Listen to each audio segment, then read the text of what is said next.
This is Rabbanit Sarna and Rabbi David Wolkenfeld. Shalom and welcome to the Straw Hat. We're the official podcast of Anshe Shalom B'nai Israel Congregation, an Orthodox synagogue in Chicago, Illinois. This episode, we have two topics we're going to investigate along with our regular interview. The first topic is going to be a look at Shir HaShirim, which will be recited in Shul this coming Shabbat. And the second topic is going to be a discussion about Yizkor, which will also be said this Shabbat, the 8th day of Pesach, and who stays in and who leaves for Yizkor. It's kind of a strange matching, Shir HaShirim and Yizkor all in one day. Well, Shabbat is going to be, it'll be a strange podcast matching and maybe a strange day in Shul, but that's how our calendar works. Okay, so first off, let's talk a little bit about Shir HaShirim. I guess we'll be reading that first anyways. So one of the things that, I personally love Shir HaShirim. I have these amazing memories associated with it. My seminary where I learned for a year after high school called Migdal Oz. Every Friday, we would read Shir HaShirim before Kabbalat Shabbat, and the Beit Midrash is full of, it's all windows, it looks out, and that's part of the kind of philosophy and theology of that particular Beit Midrash, that we're like a Beit Midrash where we sit and learn Torah, but we're outward facing. Our sense is that the Torah that's learned here should have an effect on the outside world, but what that means on Friday night when you're sitting in the Beit Midrash reading Shir HaShirim is that the sun is setting, and you're looking out into the Judean hills and welcoming Shabbat. And the reason why there's a custom to read Shir HaShirim on Erev Shabbat regularly is because there's this sense that kind of Shabbat is the expression of love between God and Israel, and Shir HaShirim is kind of the ultimate expression of that love. Rabbi Akiva describes Shir HaShirim as the Holy of Holies, the Kodesh Kadashim, and his argument for why Shir HaShirim should be canonized. But the argument against Rabbi Akiva, for the people who didn't want to canonize, to include Shir HaShirim in Tanakh, is that it's kind of explicit. And so I have all these lovely memories associated with it, and I absolutely love Shir HaShirim. And part of what I love about it is the kind of idea that the love between the Jewish people and God should be expressed through ways that humans express love to each other, and that I feel like I talk about this a lot, but that love for human beings helps us to understand how we should love God. And that if you can't love a human, you definitely can't love God, because that's kind of the most intense love that we kind of naturally feel is love between one human and another, and therefore we should take the intensity that we can experience in that kind of love and direct that towards God. And I think Shir HaShirim is such a phenomenal expression of that idea.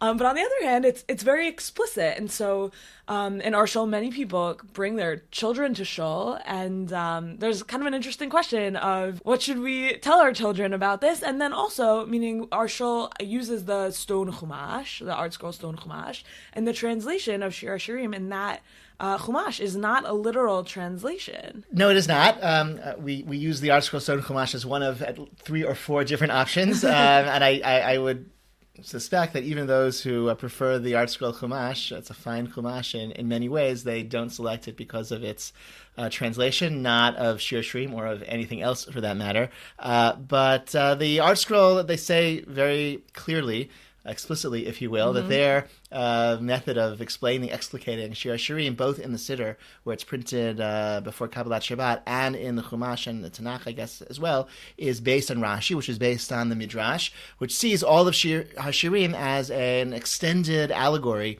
describing the love between the Jewish people and God. And so all of the more physical, explicit, all the references to parts of the body and to romantic encounters in Shir HaShirim are allusions to some episode in Jewish history. And, as I think as a teenager, I thought it was kind of humorous. So they made it sort of a fun thing to make fun of, the art scroll translation. But it's a long tradition. That's Rashi, that's the Midrash. And that's one very powerful, and that is possibly why Shir HaShirim is included in Tanakh, and that is certainly one very, very august and well-credentialed method of understanding the importance of the book, again, as an extended allegory of the story of the Jewish people and our very tumultuous, romantic, intense relationship with God over the centuries. Rambam very, very powerfully, you and I actually read this together, studied this together on Yom Kippur, in the 10th chapter of Hilchot Tshuva, describes the love between a person and God and says this should be stronger than any romantic love between two people. And Rambam then says, and Shir HaShirim is a metaphor for this type of love, and that's actually very different and also very traditional and well credentialed way to understand the book. For Rambam, it's a story of a man and a woman, or maybe two men and a woman, perhaps how you read it, but it is a story about a very intense, romantic, physical, loving relationship, desirous relationship between two people. But that is not the story of the Jewish people, in which case it has to be allegorized. No, it's about people who love each other, just as human beings, even today, love each other, and that is supposed to shed light on the intensity of the feelings we're supposed to have for God. I may have shared on other occasions a story that my teacher, Rabbi Ebner, shared once of a student who was very distracted, a yeshiva student of his who was very distracted in Shir, and it seemed she was lovesick. He had a girlfriend. He was thinking about her a lot. And Rabbi Ebner said, that's very good, because Rambam says that in that section of Hilchot Tshuva that, indeed, just as somebody who's lovesick, thinks about the object of his desire all the time and it occupies his mind, that's how much we should love God. So he said, if you weren't so lovesick for this person, it would be a kasha the Rambam. So it makes sense. He said, I don't know if makes sense. I don't know if Rabbi Ebner will hear this podcast. You can let him know if you hear this and know him, or maybe you were that student listening to this podcast amongst our audience. I think that reflects something that's so beautiful about like Tanakh and our tradition in general, which is that kind of, however you are in the world, you're a person who's like head over heels in love or in a very tumultuous relationship or whatever it is, like great, like if that's what you're focusing on, then Shir HaShirim is for you, then we have something for you. There's no kind of part of the human experience that goes untouched by the Torah. And so I think like from that perspective, Rabbi Akiva, in arguing for the canonization of Shir HaShirim and the inclusion of Shir HaShirim, wasn't just saying,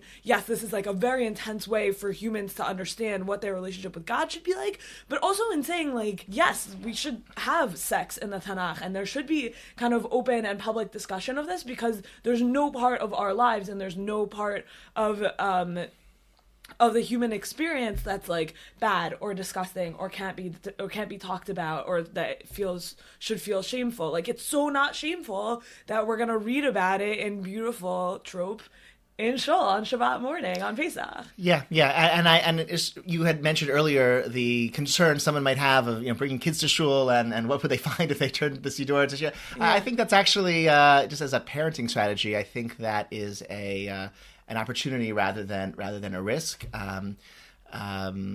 My children, when they're I guess 5 or so, they start learning Chumash with their mother, and we don't skip chapters, we don't skip verses, and they encounter all of the various episodes in it's the same Reshit and Shemot, everything is there, and they encounter it, and they, I think, understand it in a way that is appropriate for their age, which means maybe not all that much when they're young, but I don't think there's an educational value in hiding things, certainly not sections in the Torah, and really it's a great opportunity to introduce really important aspects of human life to our children when we're learning Torah, when they're with their parents, as opposed to picking it up based on rumors, on the playground or whatever. Sure. I think I shared a story from this winter that my daughter was outraged that I guess when learning about Yosef and Eshet Potiphar in school that there was some sanitized version, G-rated version that had been taught to her by the teacher, and she took great offense that she felt the teacher was like not being true to what the Torah actually says, and so I was very, which is great. Okay, so we look forward to reading Shir HaShirim in Shul Shabbat morning. I think we're going to start a little bit early to accommodate all of the various liturgical elements of our tefillah on Shabbos. Yeah, actually, another sort of just as a kind of coda to the Shir HaShirim conversation, to tie it back into Pesach, there's a quote from Shir HaShirim in the Haggadah, which is translated in various ways in the various Haggadot. So you can, if you remember from your Starim, how Shir HaShirim is utilized and deployed by the Haggadah, and how that is then translated in the various Haggadot. I think it's and also there's a custom to read Shir HaShirim after the Seder night, which we might do at the Shul Seder. My brother and I have been doing this for years. We both really love Shir HaShirim and read it at every possible opportunity. So we've been doing it at the Seder night, usually at at home while someone does the dishes, the other one reads Shir HaShirim. That's nice. When Sarah and I worked on campus, we would, our Seder would finish in our home at sometime between 1 and 2, and the students would get up and say, "Okay, what's next? What's the next thing we're doing tonight?" And when we moved to Chicago, guests would start drifting away at 11:30, 12, and by then, only a few of us, not everyone was left at the table when we would finish the Seder, and I don't think any of us were ready for Shir HaShirim anymore, but it's a beautiful custom. Okay, should we talk about Yizkor? Yeah. Okay. I always encourage people to stay in shul for Yizkor, even those who are blessed with living parents. And every time that this occurs in the year, I make that pitch. And most of the people blessed with living parents get up and leave. And I think it's an interesting dynamic. I try not to, I also make room for that. I say explicitly, if you're blessed with living parents and your parents want you to stay, want you to leave and don't want you to stay, then that's, you should leave and, just do so quickly and quietly. But it's a curious moment in shul. It's a curious ritual. We don't really have other times in the year when people get up and leave. And the emotions, it elicits very, very strong emotions. Like on the one hand, if you want to say Yizkor and you miss it, like that is like a calamity, right? And there are people who come to shul for Yizkor and, as like a prime motivator. That's the most important thing that ever is said in shul is Yizkor. And on the other hand, woe to you and the calamity you're bringing upon your family if you stay in when you should leave. And the words of the Yizkor itself, it's not like not particularly mysterious. It's essentially a pledge to tzedakah in the memory of the deceased, and it's sort of interesting that it elicits such strong emotions. But I would say that we have in our shul, there's often people who are talking during mourner's Kaddish. I would say that is a problem that happens in our shul, and part of me wishes those people would leave, Yeah. What if we considered that as a mini Yizkor? Because I think the people saying mourner's Kaddish experience it that way. That's a very serious moment for people. And then everyone around them is kind of schmoozing, getting ready for Kiddush, whatever. Sort of if the people around them took it as seriously as they do when it's Yizkor, I wonder whether that would actually be a good thing. That's very interesting. I had the idea of trying to start a kind of superstitious belief that talking during mourner's Kaddish is is a terribly dangerous thing. And look, actually, the Jewish tradition of the ayin hara, of the evil eye, one interpretation of it is an activity or a situation where other people are looking at you with jealousy. And I think the experience to be in mourning, God forbid, for a parent, for a husband, wife, son, daughter, sister, brother, and to have your purported friends, who are just a couple of feet from you, chatting about what they're going to eat at Kiddush or whatever, is certainly the type of behavior that could cause others to look at you with jealousy and anger, which is the definition of the ayin hara, the evil eye, as a concept, as a dangerous concept that exists in Jewish tradition. So that's certainly one motivator, or why people leave for Yizkor. The idea, if you're just going to stand there and have nothing to say, that is sort of a painful experience for those who are left, who are mourning parents, etc., that their friends and their neighbors and their members of their community are just sort of standing there twiddling their thumbs, let alone talking. That could arouse jealousy. So a little known fact is that you wouldn't necessarily have nothing to say, meaning anyone who's lost anyone in their lives, whether a grandparent, a great-grandparent, a friend who reached 120, or a friend who didn't, unfortunately didn't reach 120, there's Yizkor that's not specifically for relatives, let alone the communal Yizkors, by the way, which people really should stay in for and are important. We're saying Yizkor for people who, don't necessarily have others to say Yizkor for them. There's a lot of departed members of our synagogue that we pray for. There are, departed soldiers for Israel, people who died in the Holocaust who might not have any living relatives or whose entire families were wiped out in the Shoah. We say Yizkor for them. Those are very important to stay in for. And I think, everyone could find someone who, who passed on. I've been staying in for years. For Yizkor, when I was an undergrad, I stayed in. My parents, thank God, are both still alive. When I was an undergrad, I stayed in because there were so few people that if everyone left, there would be one person in the room alone, and that would be really a terrible experience for that person. And then once I started thinking about becoming Klei Kodesh, I was like, this is something I should probably see what happens in the room for Yizkor. And so there's people in my life who I always think about. My father had a best friend since childhood who passed away without children. And I think about my grandparents, and it's become for me very meaningful, even though even though my parents are thank God alive and well. Yeah, I think that's the flip side, right? The flip side of the insensitivity of staying in for Yizkor with living parents and what are you there for and what do you have to say. The flip side is certainly a young community like ours to have had the misfortune of losing parents at a relatively young age and then to have all of your friends and the people in your demographic, cohort to be getting up and leaving you behind it can be very painful. And that's certainly another reason to stay in so that your people your age and your friend group are not alone. That being said, if it's going to cause distress or fear to your parents, I think that has to be balanced, and I think it's an appropriate thing to have a conversation with. I think it's always good to talk about important, like similar to the first half of, I once read somewhere that sex and death are the existential bookends of life, and in a very literal way, that's true, and it's also I think true in terms of one's experience as a human being, as an adult, and I think it's valuable to have a conversation with your parents if you have blessed with living parents to have that conversation. How do they feel about you staying in or leaving during Yizkor?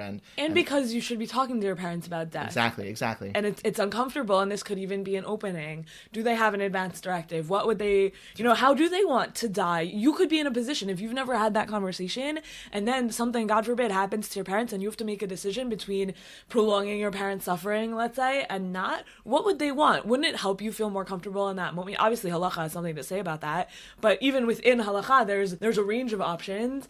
And wouldn't you feel better knowing that you've spoken to your parents about it and you know what kind of medical decision they would make for themselves if they could in that moment? Yeah, absolutely. And there's just one other piece I wanted to bring up, which is we say Yizkor on holidays, which is kind of funny.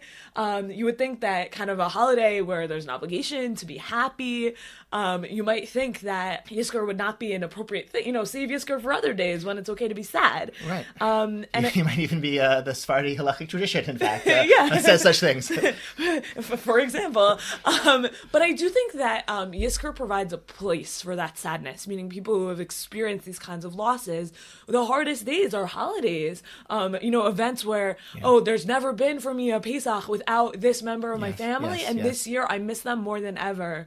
At our Seder, or on Yom Kippur, or whatever it is. Those days are days where you carry real memory and loss more than ever, I think. I mean, other than maybe a birthday or something like that. Absolutely, and I think the different holidays evoke different kinds of commemoration. Something I often speak about in my brief comments before Yizkor throughout the year. Yom Kippur is a day of existential questions, life and death, and who shall live and who shall die. And the Yizkor in Yom Kippur has that added weight. I think we're thinking about our own mortality on Yom Kippur in a very real way, and that is the flavor of Yizkor and Yom Kippur. I think on Pesach, as you alluded to, Yizkor is about who's not at the Seder, who do we miss at the Seder, whose presence do we feel even though they're not physically with us anymore. And I think those are the types of memories and types of thoughts and reflections that we take with us to Yizkor on Pesach. So just not to end on a sad note, as our tradition is, when there's, for example, in the Shabbat Hagadol Haftarah, so it ends with a curse, and then we read a previous pasuk again to not end that way. So our podcast also shouldn't end on a sad note about Yizkor. So just one idea about, I mentioned before, there's an obligation to be happy on holidays. So that's not kind of, we like to ground things in kind of physical activities in Judaism. So being happy isn't just sort of an emotional commandment. We have some ideas about how to do that. So the Gemara in Psachim describes that for men, that is drinking wine, and for children, that is nuts and toys, and for women, it's colorful clothing, which I actually love because it's an excuse to shop. and I love the idea that shopping for Yontiv, new clothes for Yontiv, which I'm extremely makpida about, is actually a mitzvah in the Torah, which I think is is a nice way to think about some of the. We sometimes say our community is so into gashmias and materialism and whatever, but if we find a way to kind of raise up our materialism and say there's actually a mitzvah in the Torah to be happy on Yontiv, and I am fulfilling that through my new clothing, and it doesn't need to be ostentatious, it doesn't need to be fancy new clothing, but for me, that is a way that I kind of feel happy on Yontiv, as opposed to Shabbat. It makes Yontiv feel different than Shabbat also, and so I hope we I want to encourage that for everyone. You're hearing this already on Chol Moed, but It's a very important ending note. My father-in-law, Alav Shalom, had a wife and 3 daughters, and he would try to buy gifts of clothing for his family before Yom Tov, and they would remind him to do so. I think that was an important way that they experienced Yom Tov.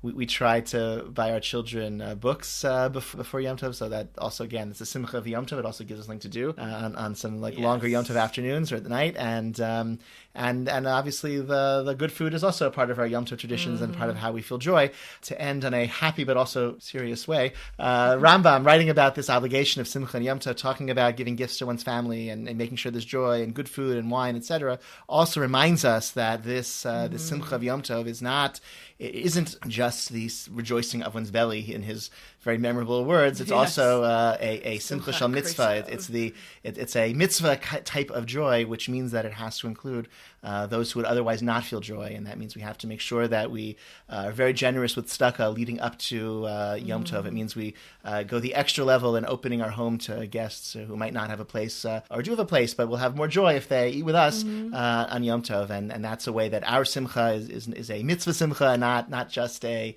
belly simcha or a fancy clothes simcha. Okay, so we should have the fancy clothes and the good food, and to the extent that you can afford to invest in these things to make extra joy for yourself and your family, that's a wonderful thing to do, but always with that ethical context. In Judaism, celebration, holidays are all about making sure that we include the widow, the stranger, the orphan, and all the contemporary applications of those categories in our rejoicing. For our next section, we're here with Barry Mogil. So tell us, Barry, how did you and your family first join Anshe Shalom? We moved into the neighborhood in the beginning of 1990s, in 1991, when a member of the family had preceded us into the neighborhood before, and we decided we liked the neighborhood when she came in, and we wanted to be part of the community. We sought out the nearest Orthodox shul with a mechitza, if you will, and this was the place. And it was the best thing that ever happened to me in the 28 years I've been in the neighborhood, to come into the shul. It was the end of Rabbi Dieter's term, so not only did I get to see the wonderful administration of Rabbi Dieter, although not in its heyday, but I got to be here for the incoming and the administration from the pulpit of Rabbi Asher Lopatin, and now the continued wonderful administration of Rabbi David Wolkenfeld. So tell us a little bit about what you appreciate about this congregation in particular. The congregation embraces everybody who comes in with an open heart. The congregation is welcoming. They will greet you. The congregation, from a person to a person, get along with each other. And they appreciate each other. They appreciate that it's the welcoming concept of the community. It's absolutely embracing. And I couldn't feel more compatible with that. Oh, thank you. I think you do a lot to embrace everyone who walks through the doors of our building. If somebody listens to this recording and wants to meet you, where can he find you? Where you're at? Well, it's my pleasure to linger at the show a little longer after service and not to participate in certain things.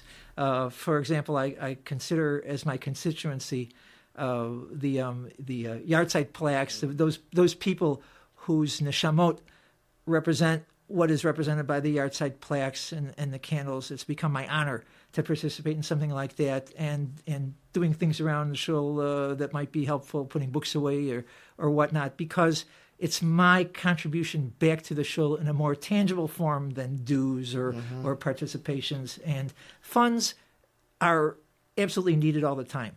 But I think nothing beats actual presence and participation, and it's my extreme honor to have grown into that kind of activity. And my phone number and email address can be made available by me giving the office permission to give it to you. So feel free to ask about me. And if there's anything I can do for you, please don't hesitate to let me know. All right. Thank you. Thank you so much. All right, so thank you so much for listening to this episode. As always, someone recently sent us a voice note as feedback to one of the previous episodes. We loved that. If we get more of those, maybe we'll start, patching them into the podcast. So we love hearing feedback and questions and ideas for future episodes for sure. If you have negative feedback, you can tap them out in Morse code on my office window, please, between the hours of midnight and 1 a.m. Yeah, but not too loudly, so it won't set off the alarm. Okay, good. So Morse code, yes, very good. And thank you so much for listening. We want to thank our producer, Haley Leventhal, for all the hard work she puts into making this podcast happen. Chag Sameach.